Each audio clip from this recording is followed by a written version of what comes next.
And so just to kind of in that, obviously the strikes and the writers and the actors have been strike for quite a while now, and the writers have gone back, which is great, and the actors are still at the table, and they're on strike for better wages, protections against the AI, and more stability and transparency around streaming. And obviously these have had an impact on your business. And so how do you see the changes that are happening and the conversations happening at that table? How do you view the relationship between management and labor changing in the future? And how about teamwork and collaboration? How do you see the rise of remote work and virtual production impacting work dynamics? So that's kind of like a two-part question in essence. Well, I actually love it, quite frankly, because part of what we talked about earlier with AI and giving you that foundation and remote working. So people are afraid of AI taking their job. You know what it's not going to take? It's not going to take your job as a parent. It's not going to take your job as a human. So if you could do the prep work for me and I'm working remotely, that gives me more time with my family. So thank you, AI, for giving me that foundation. Thank you for allowing me to spend more time with my family. I think remote working has been phenomenal. I feel that my employees and workers work harder. I get emails from them on the weekend, at night, in the mornings. It seems as though there's no off switch. I also don't mind when they say, hey, I'm off between 3 and 4 because I'm picking up my kids. Good for you. I think AI, if it could help us in this way, it's going to give humanity a better sense of family. I personally like it a lot because it gives me more opportunity to be with the things that are more important to me. So if a computer could do the foundation work, right? The pillars, the electrical, the whatever, it gives me more time to focus on the important things like my family, and on the creative, I can be more finite in what I feel people will tune into and watch. Yeah, and in terms of that kind of that remote working environment, I think the challenge though is the culture. How do you continue to maintain your culture if everyone is at home working and there's not a lot of opportunity for interaction? How do you and your company do that? I think it's better. What we do is we have more gatherings, right? So if we've shut down one of our offices, we still have another one. But now the amount of money I'm saving on not having an office, once every few weeks, we all get together, we go to Soho House or we go to a restaurant, and it feels more like a treat, even for the team. Like, hey, we're having a nice dinner, we're having some drinks, we're talking.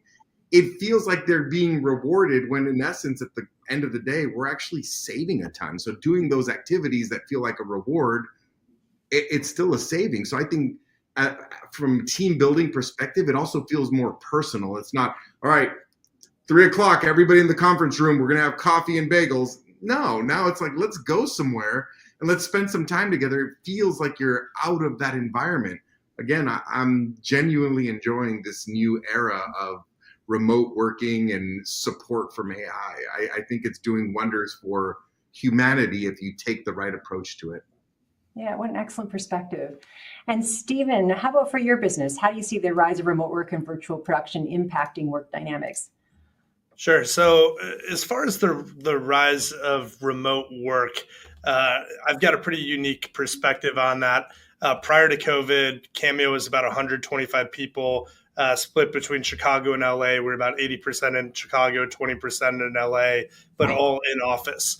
As COVID hit and really our business exploded, the size of the company basically tripled, and I had to make a decision. Like, do I keep hiring people in these pools when my offices were closed because we weren't allowed to have, our office in Venice had been shut down because California wasn't letting, people return to work. There were very similar rules happening in Chicago. So we made the decision at that point to just open up the floodgates and hire the best people in the world, no matter where they were. As the business expanded about, 350, 360 people, we ended up with people in 38 states and 30 different countries. And, that is amazing, but it presented some challenges.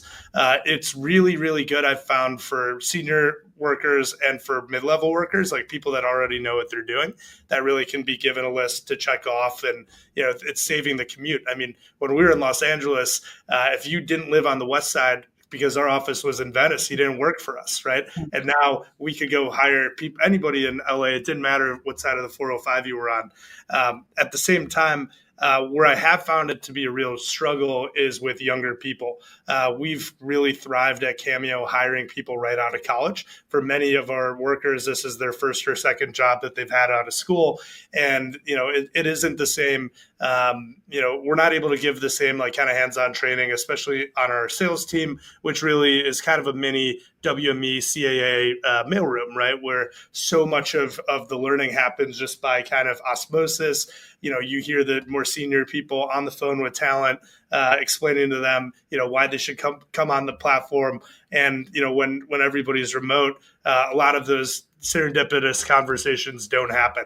The other thing that I've found as a leader is you really have to draw out from your employees, the good ideas that happen just, at the water cooler or at lunch. I've found it, it's very rare over the last 2-3 years that people would actually hit me up on Slack because, they never worked in person with me. They didn't really know me that well, even though we would bring the company together for gatherings multiple times a year and really prioritize culture through weekly all hands and things like that. So I'm actually, I was one of the first CEOs in Chicago to really, fully send everybody remote.